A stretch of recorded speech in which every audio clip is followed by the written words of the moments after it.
Paz do Senhor, bom dia. Que bom, estamos juntos aqui, mais uma palavra, mais um momento da boa palavra. E eu espero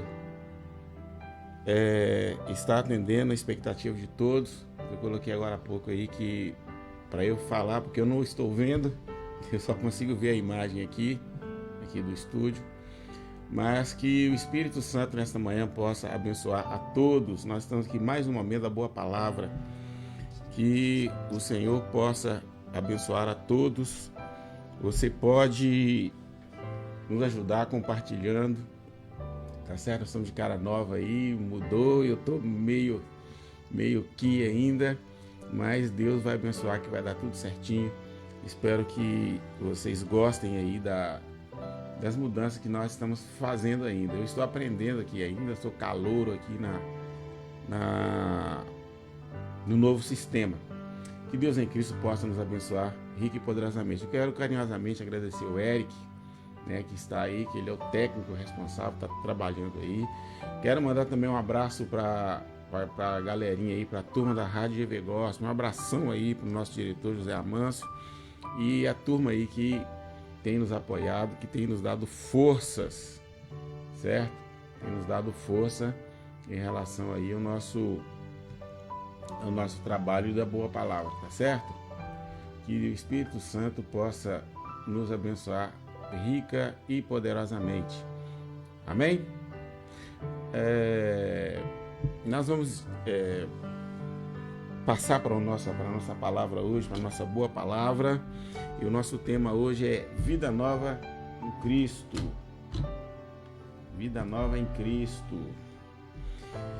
Nosso texto encontra-se registrado na segunda carta do apóstolo Paulo aos Coríntios.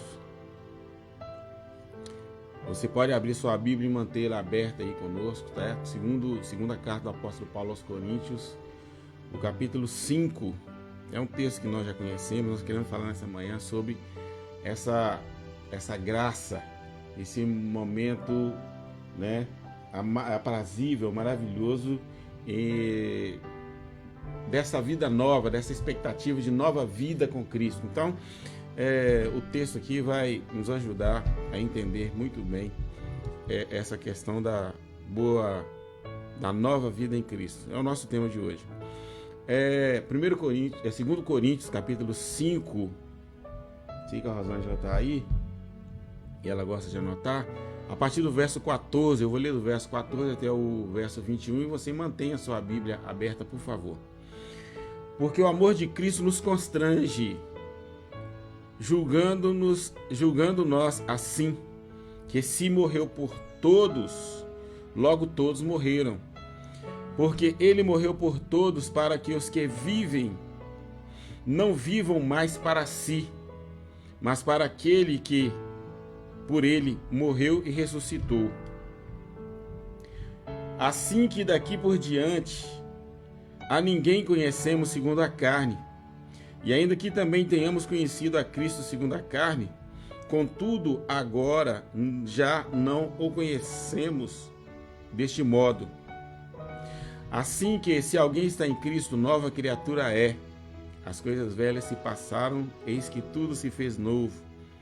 E tudo isso provém de Deus, que nos reconciliou consigo mesmo por Jesus Cristo e nos deu o ministério da reconciliação. Isto é, Deus estava em Cristo reconciliando consigo mesmo o mundo e não lhes imputando os seus pecados, e pôs em nós a palavra da reconciliação, de sorte que somos embaixadores da parte de Cristo, como se Deus por nós rogasse. Rogamo-vos, pois, da parte de Cristo, que vos reconcilieis com Deus. Aquele que não conheceu o pecado, se fez pecado por nós, para que fôssemos feitos justiça de Deus. Amém. Muito bom.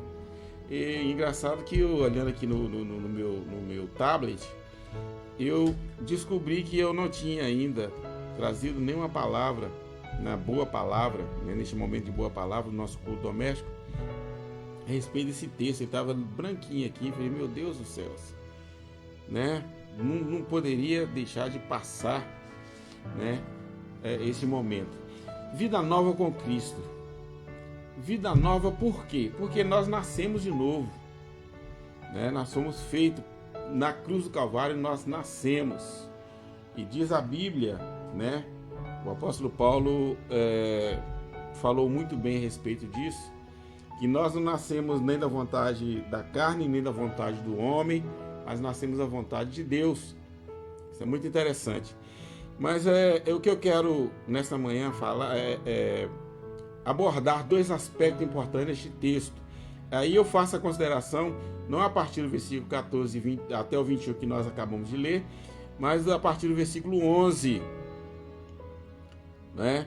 A partir do versículo 11, quando o apóstolo Paulo, falando aqui aos irmãos de Corinto, traz a memória dos irmãos, traz a memória da igreja que estava passando um momento de dificuldade muito grande, de tribulação, e um momento bem similar, bem semelhante, bem parecido com o que nós vivemos hoje.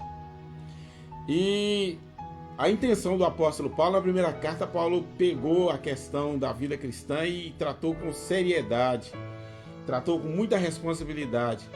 Agora, já nessa segunda carta, não é que ele estivesse tentando atenuar ou aliviar um pouco a fala, né, o que ele havia ministrado, mas ele estava aqui reiterando, confirmando até certo ponto a doutrina da salvação juntamente com a vida cristã, como ele estava também trazendo à memória dos irmãos a vitória. E nesse capítulo 5, quinto capítulo aqui, do versículo 11 até o 21, ele traz como que uma consolação, um conforto. Ao mesmo tempo, ele traz não uma repreensão, mas uma orientação, falando, gente, a coisa agora é nova, a vida é nova, por isso a dificuldade. E é uma lição muito importante para nós, que às vezes nós ficamos apavorados, ficamos desanimados porque a luta está difícil, porque a coisa está difícil. Gente, vida nova. Quando nós estávamos no mundo, vivendo de acordo com o sistema, nós estávamos mortos, como o apóstolo Paulo mesmo disse na carta aos Efésios, estávamos mortos em delitos e pecados. Então preste bem atenção, o morto não sente. O nosso sofrimento, com muita causa, com muita lógica, mas era um sofrimento que nós não percebíamos. E por que agora nós sentimos a pressão, sentimos que estamos sofrendo? Porque agora nós estamos vivos. O texto está falando, tratando principalmente disso. E aí ele começa no versículo, ele fala nos versículos aqui, ele vai fazendo as suas recomendações, mas quando chega no versículo 14 ele fala, aí ele vai, é como se ele estivesse explicando as razões pelas quais, né, nós sofremos, e a razão principal é porque nós estamos vivendo um novo sistema de vida. Agora a vida é nova. Nós vamos falar isso mais a perto. Então vamos prestar atenção, vamos nos ater a alguns detalhes do texto, que aí vai ficar mais fácil para todos nós. Ele começa no verso 14 dizendo o seguinte: porque o amor de Cristo nos constrange, julgando nós assim, que se ele morreu por todos, todos morreram. Gente, esse versículo 14 é tão interessante que é como se... Olha bem, vamos pegar a palavra constranger, o verbo constranger. Quando alguém fala, alguém interpreta errado ou define, né? Entende errado a definição deste verbo, né? Ah, mas eu estou constrangido. Constrangido é acuado, né? No português normal, geralmente a ideia que nós temos é que eu estou acuado, tem uma certa lógica, mas na verdade, o constranger significa ajuntar, unir muito, tô preso. Lembra aqui que nós estamos tratando da reconciliação? O que é reconciliação? Eu estar amarrado em ou estar preso com. Essa é a ideia da reconciliação. Se nós estamos reconciliados com Cristo, nós estamos presos nele. O constrangimento é nesse sentido, não é? De estar preso, de a liberdade de a minha natureza pecaminosa fazer o que ela gostava, o que ela queria, está tolhida, não pode mais. Porque agora, em eu estar preso se nós somos reconciliados com Cristo, nós estamos presos nele, então nós não podemos fazer do nosso jeito. É o que tem levado muita gente, muitas pessoas na igreja a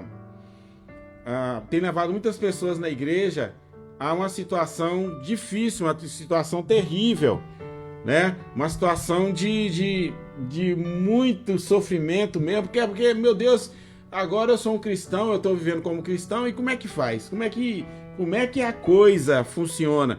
Funciona que agora todo o sistema da sua vida, ela pertence a Cristo. Paulo chegou a falar, eu não vivo, mas é Cristo que vive em mim.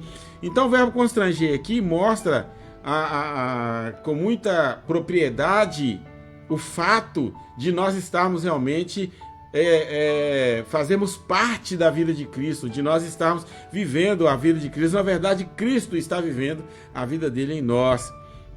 E do versículo 15 em diante, no versículo do 14 ainda, ele diz o seguinte: aí ele explica por que o constrangimento, ou por que nós estamos reconciliados, ou por que nós estamos presos. Se Cristo morreu, nós que estamos ligados nele, morremos todos com ele. A partir do momento que nós somos justificados na cruz do Calvário, todos nós morremos com Cristo. Isto é reconciliação. É assim que nós entendemos a nossa reconciliação. Nós estamos vivendo com Cristo. Cristo está vivendo a vida dele em nós. E ele continua então explicando esse constrangimento, o porquê dessa reconciliação, no sentido desse constrangimento, de estar preso nele. Ele morreu por todos, para os que vivem, não vivam mais para si. Eu faço na minha vida o que eu quiser. Não. Você não pode viver a sua vida, eu não posso fazer do meu jeito, eu não posso fazer o que eu quero. A vida passada, as coisas da vida passada não tem nada mais a ver com a gente. Mas para aquele que por eles morreu e ressuscitou, esse que eles é quem? Aqueles quem? Aquele é Cristo. Cristo morreu por nós para nos dar o direito de vida. Assim, daqui por diante, verso 16, a ninguém conhecemos segundo a carne. Ainda que também tenhamos conhecido a Cristo, né, na sua natureza humana, porque o seu sacrifício como Cordeiro de Deus aconteceu exatamente na sua natureza humana, porque Deus não morre, mas ele foi ofertado, ele foi oferecido como o Cordeiro de Deus que tira o pecado do mundo, como o sacrifício de Deus que está, né, que tira os nossos pecados, que nos livrou da condenação do pecado. Ainda que nós conhecemos Cristo, o Evangelho veio apresentando a Cristo na sua forma humana, da agora em diante não será mais assim. Não é mais assim. Agora nós conhecemos a Cristo na sua essência, como Deus, como Filho de Deus, como o nosso Salvador, como o Senhor das nossas vidas. Muda tudo. Cristo é o Senhor das nossas vidas e agora nós o conhecemos na essência, né, como o nosso Salvador, como o nosso Libertador, e isso é muito interessante. Aí o verso 17 é a essência, né, da nossa mensagem nesta manhã. Assim, se alguém está em Cristo, nova criatura é. As coisas velhas se passaram e tudo se fez novo. Você entende isso? As coisas velhas se passaram e eis que tudo se fez novo. Tem crente que quer insistir em viver como se ainda estivesse perdido. Tem pessoas na igreja, principalmente, que querem viver uma vida, mas os hábitos do mundo, as coisas do mundo, o que o mundo oferece, as bandejas, né, os panelões de carnes do Egito. Meu irmão, você não está mais no Egito. Nós agora somos a nação de Deus, nós somos o povo eleito, nós somos a nação eleita, nós somos o povo amado, a senhora amada de Deus, a senhora eleita do Senhor. E agora o nosso sistema de vida diz respeito àquilo que Cristo propõe para nós como vida. É uma realidade, é uma verdade. Tudo se fez novo, agora o meu sistema de vida é novo, eu não estou mais preso no mundo, você não é obrigado mais a adulterar, você não é obrigado mais, porque agora nós vivemos uma liberdade e a nossa liberdade é em Cristo. Nós vivemos uma liberdade em Cristo. Fomos eleitos antes da fundação do mundo, fomos chamados à salvação na cruz do Calvário, a nossa salvação foi consolidada, na verdade, né? Na ressurreição de Cristo, no Pentecoste, né? foi publicado em um diário oficial que agora nós somos filhos de Deus, porque antes nós não éramos filhos de Deus, nós éramos apenas criatura. E tem gente que fala, eu sou filho de Deus, não tendo sido alcançado pelo Evangelho. Essa é uma realidade que isso não é verdade. Não é realidade, isso não é verdade. O fato de Deus ter criado Adão, até no pecado, ele era criatura de Deus. Mas então quando que Adão tornou-se filho de Deus? Quando ele foi alcançado pela promessa. Em que momento que Adão foi alcançado pela promessa? No momento em que Deus sacrificou um cordeiro, apresentou um cordeiro a si mesmo e sacrificou o cordeiro e vestiu Adão. Assim como nós, como fomos levados despidos, né, ou maltrapilhos para o Calvário através do Evangelho, lá nós fomos vestidos. Deus nos vestiu de roupas santas no Calvário, ao que nós chamamos de justificação, e por meio da justificação, então, nós passamos, né? Tornamos-nos filhos de Deus. Então, João chegou a falar no capítulo 1 do Evangelho, que aos que creem, nós fomos feitos filhos de Deus. E a partir deste momento nós tornamos novas criaturas em Cristo Jesus. As coisas velhas passaram, o passado morreu. Você não pode. Tem gente que insiste em querer viver as coisas do passado, e se entregar ao passado, viver de uma forma que não tem que viver. Nós não temos que viver. Mas a minha carne deseja. A sua carne não pode ditar as regras nem as normas da sua nova forma de vivência em Cristo. Não pode. Nós não podemos aceitar os caprichos do mundo, nem do diabo, nem da nossa carne, principalmente da nossa carne. Por quê? Aí Paulo continua aqui e ele vai fazendo-nos entender até o versículo 21 o seguinte: tudo isso provém de Deus, que nos reconciliou consigo mesmo por Jesus Cristo e nos deu o ministério da reconciliação. Como assim ele nos deu o ministério da reconciliação? Além de nos reconciliar, ele colocou em nós a sua palavra, e pela sua palavra nós estamos reconciliados, como nós também podemos apresentar este ministério. O que é esse ministério da reconciliação? É o serviço que nós prestamos a Deus. Esse é um dos aspectos. É o serviço que nós apresentamos a Deus, ou seja, a obra de evangelização, por exemplo, é o ministério da reconciliação. Você vai dizer para o outro que Cristo te reconciliou por meio do evangelho, e você vai apresentar este evangelho a ele. Olha, está aqui o evangelho, e por meio desse evangelho eu fui reconciliado com Cristo, e agora eu tenho uma nova forma de vida. Eu não sou mais escravo do pecado, eu não sou mais, o diabo não pode tripudiar mais sobre a minha vida, eu não vivo mais o sofrimento das coisas do passado, eu tenho uma nova forma de viver. Agora eu sou filho de Deus e Deus comunica com a minha vida, Deus fala comigo, eu ouço, eu falo com Ele, Ele me ouve, e há uma comunicação direta entre Deus e eu faço parte agora da igreja do Senhor, do corpo do Senhor, eu sou herdeiro de Deus. Então tem esse ministério da reconciliação é um monte de informações que nós podemos passar para aqueles que estão perdidos. O versículo 20 corrobora, confirma isso: de sorte que somos embaixadores da parte de Cristo, como se Deus rogasse por nós. Rogamos também da parte de Cristo, para que vos reconcilieis com Deus. O outro lado dessa reconciliação é o que diz respeito também à santificação. O primeiro plano da santificação é Deus, e o Deus de paz nos santifica em tudo. E nós temos, através da comunhão com Deus, o compromisso. Nós temos aí a doutrina da responsabilidade. Nós temos a responsabilidade de nos mantermos dentro deste processo, não apenas dentro do processo da santificação, porque o corpo, a mente, o espírito foi santificado, a alma, a mente já foi santificada, está no processo de santificação, né, através do coração, e o corpo vai ser santificado no arrebatamento da igreja. A obra vai ser concluída no arrebatamento da igreja. Então nós estamos num processo. Nossa alma e nosso corpo ainda está no processo. Nosso espírito não. Ele está pronto para a vida eterna. Ele já tem a vida eterna, né? Agora nós estamos recebendo a vida eterna por meio da palavra. E essa palavra, então, esse segundo aspecto é que essa palavra é também o ministério da reconciliação, ou seja, o Espírito Santo está trabalhando neste momento na minha vida e na sua vida, e nós estamos sendo reconciliados com Deus também. Como? Na nossa natureza. A nossa natureza humana está sendo aniquilada, ela está perdendo a força, a nossa natureza decaída está perdendo a moral, por assim dizer, essa moral negra, essa moral das trevas, essa tendência, essa natureza das trevas, e nós estamos recebendo do Senhor essa natureza, a natureza de Cristo. O ministério da reconciliação está fazendo isso com a gente, está fazendo isso em mim, está fazendo isso na sua vida. É por isso que 10 anos atrás você era um tipo de crente.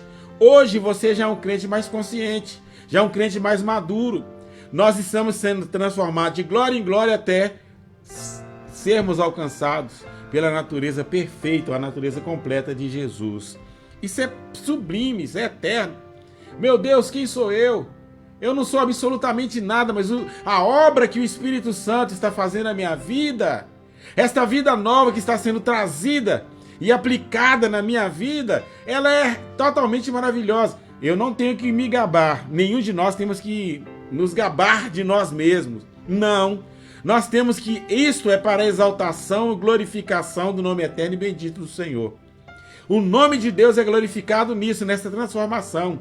As pessoas que nos conheciam, puxa vida, fulano era tão estranho, tão esquisito, agora fulano é uma pessoa agradável, é uma pessoa que está rindo sempre, é uma pessoa que está sempre falando das coisas boas, está falando de Jesus, é uma pessoa que mesmo no momento das ofensas, ele é capaz de perdoar. E eu volto a lembrar que perdoar, quando não é pedir perdão, ó, fulano me perdoa, perdoar é eu aniquilar, eu anular a ofensa, não receber a ofensa e ainda conquistar aquele a quem eu ofendi.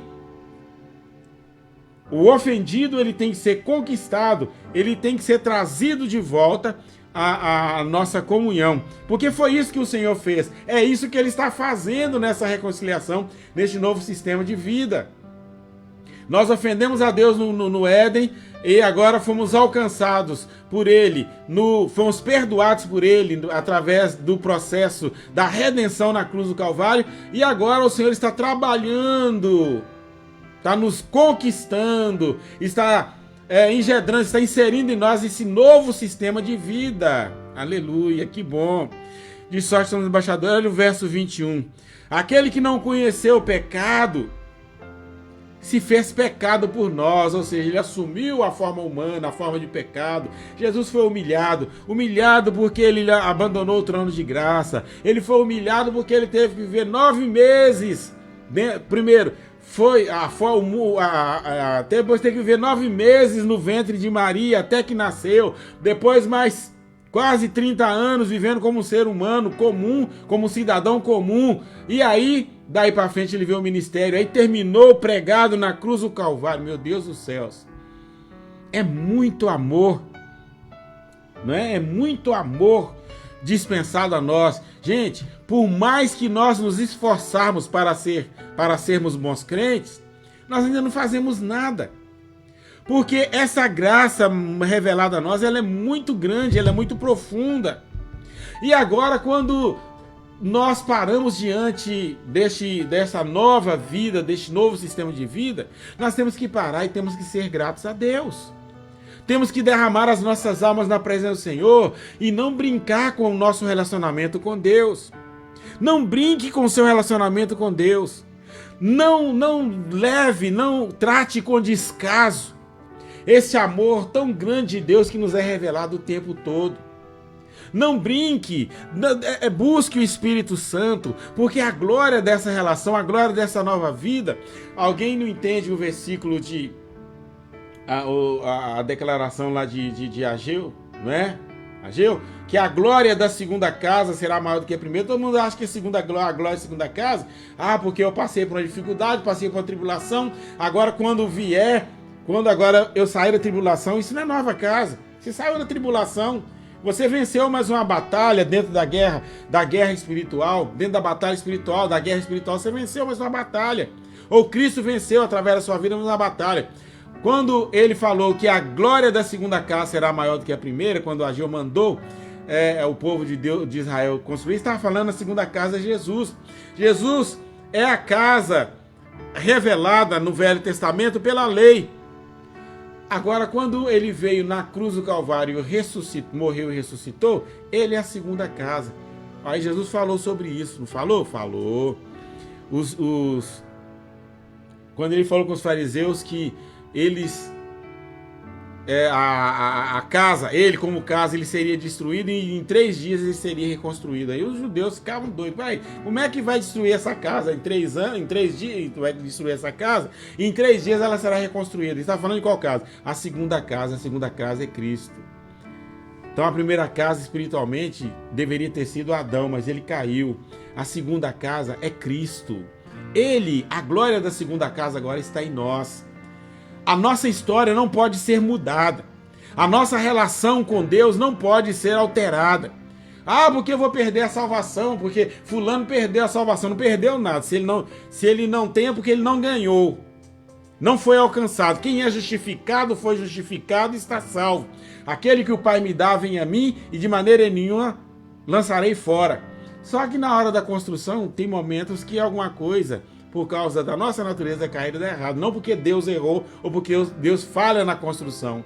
Porque às vezes a nossa negligência com a leitura da Bíblia, com a oração, com participar da obra de Deus, em participar do reino de Deus, em amar o próximo como a nós mesmos, em dedicar a nossa vida nessa relação a Deus, às vezes alguma coisa dá errado. Mas a construção, o Espírito Santo não erra. O Evangelho não falha. O Evangelho é suficiente, ele é imutável e ele não falha. Então, às vezes, nós que atrapalhamos, às vezes, alguma coisa na construção, mas Deus permanece, a palavra de Deus permanece, a glória de Deus permanece em nós. Irmãos, e o que nós temos que entender é que tudo isso é para a manifestação da glória bendita e eterna de Deus. O Espírito Santo precisa estar, aliás, nós precisamos estar em comunhão com o Espírito Santo o tempo todo. Precisamos buscar novas experiências com o Senhor o tempo todo. E nós temos essa liberdade. A nova vida, esse novo sistema de vida que nós estamos vivendo em Cristo, já que as coisas velhas se passaram, então nós temos que usufruir, não apenas usufruir, mas buscar um novo relacionamento com Deus. Você pode receber mais de Deus, você pode, o Espírito Santo quer agir mais na sua vida. Jesus chegou a declarar o seguinte aos discípulos e serve para nós também: eu vou fazer coisas grandes na sua vida e farei coisas maiores do que, e vocês vão fazer coisas, a minha presença, a minha relação com vocês vai propiciar ou vai tornar possível vocês fazerem coisas grandes que eu fiz como igreja e fazer maiores ainda. Isso envolve também a nossa relação com Deus. Tem gente que não explora a sua relação com Deus, nem na oração, nem no louvor, nem na santificação, não explora Deus no conhecimento da palavra, não explora essa relação com Deus na sua relação íntima. Gente, não se esqueça, nós não podemos nos esquecer. Deus é um ser pessoal. O nosso Deus não é um Deus de barro, não é um Deus de pedra, não é um Deus fictício, não é um Deus mitológico. Não é um Deus mitológico, é um Deus pessoal. Desculpa, você pode sentir a presença de Deus, você pode falar com Ele, você pode ouvir a voz de Deus, você pode interagir com Deus da forma que você sentir no seu coração o desejo de interagir. E às vezes nós ficamos na igreja 1, 2, 3, 4, 10, 5, 20, 40, 50 anos sem sentir a presença de Deus, sem comunicar com Deus. Então, se isso estiver acontecendo com você neste momento, você não está experimentando a sua nova vida. Quem está em Cristo, nova criatura é. Nova criatura em que sentido? O que é novo na sua vida? A comunhão com Deus. Não é apenas a sua forma, o seu jeito de respirar. Não é como a nossa mensagem do domingo passado. Não é só o bios. Não é só no sentido biológico, mas no sentido de vida com Deus, de relação com Deus, de parceria com Deus. Aqui no texto ficou muito claro, Deus quer viver a nossa vida, Deus quer viver em nós, Cristo quer viver em nós, o Espírito Santo quer agir em nós, né, com a sua multiforme graça. Né? De várias maneiras Deus quer operar na minha vida, na sua vida e no seu coração. Eu quero orar com você nesta manhã, mas eu quero que você busque uma experiência nova com o Senhor. Pastor, mas eu estou sofrendo, meu irmão, sabe que você está sofrendo mais do que a medida? Porque o crente, o sofrimento do crente, quando ele está vivendo essa nova vida em Cristo, ele passa rindo, passa cantando, ele passa evangelizando, ele passa dando glória a Deus. Lembrei do irmão Lázaro agora, que descansa no Senhor. Vou passando pela luta, eu vou dando glória a Deus. Esta É a característica da nova vida que Paulo está falando aqui para os irmãos de Corinto. Se você é aquela pessoa que vive murmurando, que vive reclamando, que vive aí cheio das lamúrias, meu irmão, cuidado. Volte para o Senhor. Ouça a palavra de Deus. Interaja com as coisas de Deus. Envolva-se com as coisas de Deus. Não tem coisa melhor do que estar na presença do Senhor. Eu quero orar por você, pela sua casa e pela sua família neste momento. Eu quero que o Espírito Santo te abençoe rica e poderosamente. Vamos orar ao Senhor? Coloque uma das suas mãos sobre o seu peito, sobre o seu coração e vamos falar com o Senhor. Vamos falar com Jesus. Vamos falar com o Pai em nome de Jesus. Pai querido, Pai amado, nós entendemos que o Senhor nos deu o direito de uma nova vida com Cristo. E às vezes, Pai, as nossas muitas ocupações nos impedem de usufruir, de aproveitar dessa nova maneira de relacionar com o Senhor. Porque agora estamos vivos, porque fomos vivificados. E às vezes, meu Pai, pelo fato de não mortificarmos os nossos corpos, acabamos pagando um preço muito alto, além de perder essa relação de vida com o Senhor. Pai, abençoa esta casa, abençoa esta família, abençoe os teus filhos, meu Pai, que estão participando deste culto doméstico, aqueles que vão participar daqui a pouco pelo Facebook, pelo canal, nosso canal YouTube. Senhor, que todos sejam agraciados. Os vão assistir depois offline, que sejam abençoados, que sejam agraciados no Senhor. Pai, mas que a tua palavra possa fazer mudanças radicais em nós. Senhor, que tenhamos uma comunhão profunda, um relacionamento profundo com o Senhor. Obrigado, Pai, porque o Senhor mais uma vez falou aos nossos corações. Obrigado, Espírito Santo, porque o Senhor tem aberto nossas mentes e nossos corações. Obrigado, Pai, que o Senhor possa abençoar-nos neste dia de hoje. Que a tua graça bendita e eterna, que sejamos fortalecidos, meu Pai, até o arrebatamento da igreja. Nós oramos, meu Pai, a todos os que estão perto, os que estão longe, os que estão participando da live agora ao vivo, os que vão participar depois offline, que sejam abençoados e agraciados no Senhor. Nós oramos e te adoramos, ó Pai, em nome de Jesus. Amém. Amém? Eu não sei se vocês gostaram do nosso novo perfil, né? Mas eu quero que Deus abençoe rico e poderosamente a sua vida. Daqui um pouquinho eu vou deixar um alô para vocês aí, né? No nosso canal YouTube aí, no nosso canal, no nosso Facebook, e nós vamos também, daqui a pouco nós vamos baixar, né, o mesmo programa, né, lá no nosso YouTube. E compartilhe para que outras pessoas também possam ouvir a palavra do Senhor, tá certo? Lá no Face, na minha página, alguém comenta sobre o som, se ficou bom a imagem, porque eu tô vendo aqui, eu tô só me vendo aqui, não estou vendo ninguém, tá certo? E porque agora mudou todo o sistema aqui do estúdio. Que Deus em Cristo possa abençoar o Eric e a turma do Bretas que tem trabalhado, né, incansavelmente para me ajudar aqui, nos ajudar a anunciar o Evangelho. Esse trabalho, a boa palavra, é um trabalho do Ministério de Evangelismo da Igreja Chamas do Avivamento do bairro Vila Bretas. Que Deus em Cristo possa te abençoar. Até quinta-feira, se Deus quiser. Amém.